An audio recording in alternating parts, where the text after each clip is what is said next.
proceedings of the Legislative Assembly. We've had the milk wars, Coles and Woolies slashing milk prices to get customers down their aisles. Now it's the bread wars. Brisbane's Courier Mail reports that supermarket chains are slicing into the profits of independent bakeries by offering packaged bread at $1 a loaf.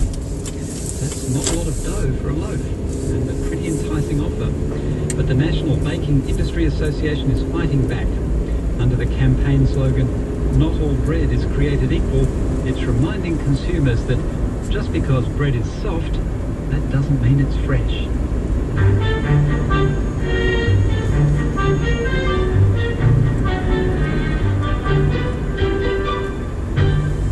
There's been considerable talk, including on this program, about the idea of a sovereign wealth fund to capture revenue from the mining boom and save it as a hedge against the future.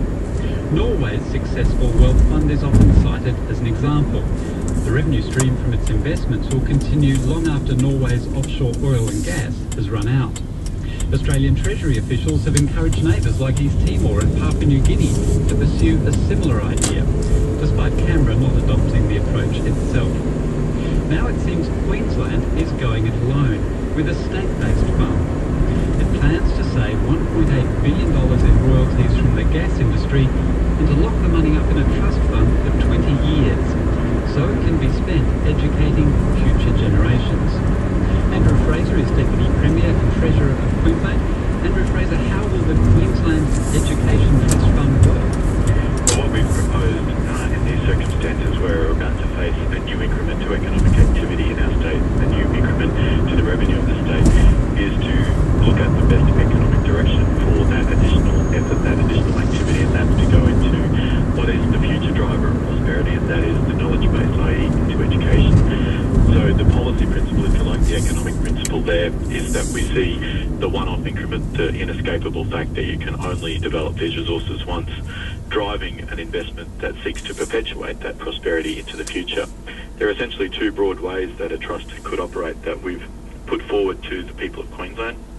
In the first instance, an individual account system where for each child at birth, a notional account is established in the Sovereign Wealth Fund that would deliver them up to $7,800 to $9,500 depending on returns at the time they're 18, and used exclusively for education purposes. So that would give them more or less a voucher that when they turn 18, this money will have matured in the trust fund and they'll have a voucher they can spend, but only spend on education. That's right, and what we want to do here is not talk about secondary education. What we're talking about here is the overall skills profile of the population, as skills are for future prosperity. So it wouldn't necessarily just be a university course, it could be training in a trade or all sorts of things. It could be, that's correct, but we want to make sure that it's targeted at lifting the overall skills profile in the state. The second way, in broad terms, that we could look to have a trust established is to invest the same amount of money, the same principle, $1.8 billion out to 2022 over the next 10 financial years. And then with the earnings from that investment, and indeed into the future once it's met a critical mass, potential for the future principal investment to go into activities in the education system that are additional to the normal effort. So we're not talking about displacing effort, we're talking about additional effort. So you mean what you're saying there is you don't want a future government, because you may not be in office, I guess, in 20 years' time, you don't want a future government to say, oh look, we've got all these dollars from the gas industry that we can cut back on education spending and use that money instead. It has to be the cream on top, as it were. That's absolutely the case. So we're keen here to direct the money into QIC, which is the Queensland Government Sovereign Wealth Fund, established now for over 20 years, that has already more than $20 billion in it to meet the long-term superannuation liabilities and other future needs of the state. That's the Queensland Investment Corporation. That's correct. It's the third largest fund manager in Australia. It probably doesn't have the profile in Australia that a fund of that size and its reputation deserves in terms of the broader community. But what I would say is it's critical in both these scenarios to understand that we're talking here about directing the funds to be independently oversighted away from the normal activity of budget. And the sort of things that might be contemplated in the second scenario are things like super scholarships, 100,000 or 200,000 scholarships that are directed at a cohort of young Queenslanders to direct them into areas of higher end research, the ability to introduce new language skills and new language courses, exchange programs for students between obviously Queensland and our major trading partners to improve those people-to-people links. So Really the flexibility to identifying integrate into the regional economy. Identifying key areas of educational need or skills need and investing in those, as it were. Absolutely, and I think in truth, if we think about our destiny in 30 or 40 years, the competitor nations around us are going to be in a position where the investment in their human capital, in their skill base, in their education systems, in their higher end research is going to just drive their prosperity. And that's the fight that we need to be fit for. That's the challenge that we need to be up to in 30, 40 and 50 years' time. And the only way to do that is investing the revenue from this ultimately one-off exercise in activity into the human capital of the future. The first scenario you outlined, one in which individual Queenslanders turning 18 would get a voucher. Now, there are a couple of problems there, aren't there? Wouldn't there be a lot of people moving from New South Wales or Victoria to Queensland in order to cash in? And secondly, does everyone get this voucher? I mean, does it matter whether I'm the son of a millionaire or the daughter of a millionaire? Do I still get that extra $10,000 or so? Well, on the first point, what we would propose is that there be criteria around not only being born in Queensland, but then, for instance, enrolling at prep, so that's a double trigger point for eligibility. So the child of a migrant who's lived there 10 years from the age of 8 to 18 doesn't get anything? Well, wherever you start one of these activities, then obviously there's going to be people that fall either side of any set of rules. That's the reality of it. But it's there are going to be a lot of people who would feel harshly done by in that scenario.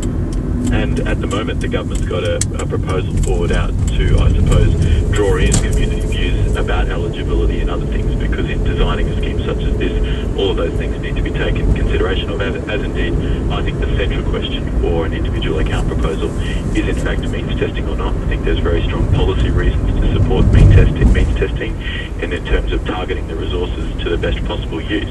But at the same time, the question is, do you apply the means test at the start or at the end? Do you establish an account for everybody and then means test it at the end? Do you means test it at the start?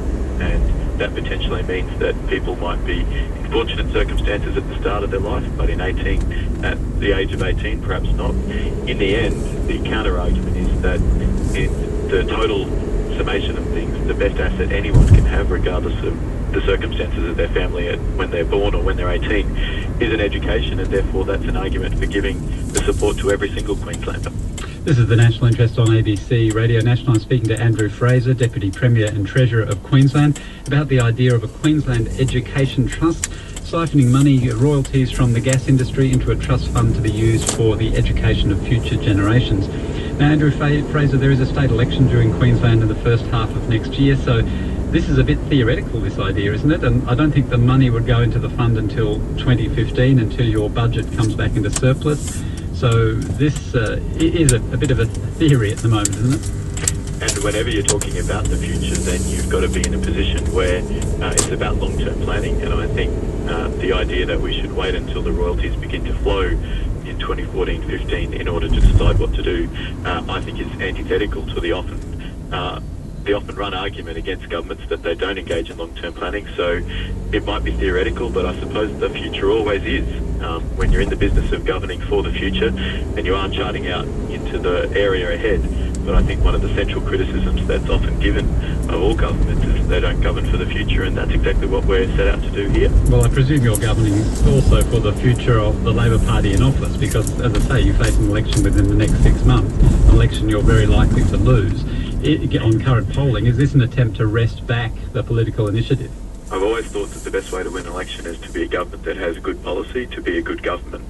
And there is an election next year, and I think anyone who wants to regard that as a foregone conclusion is being entirely presumptuous about the nature of that election and indeed the people of Queensland.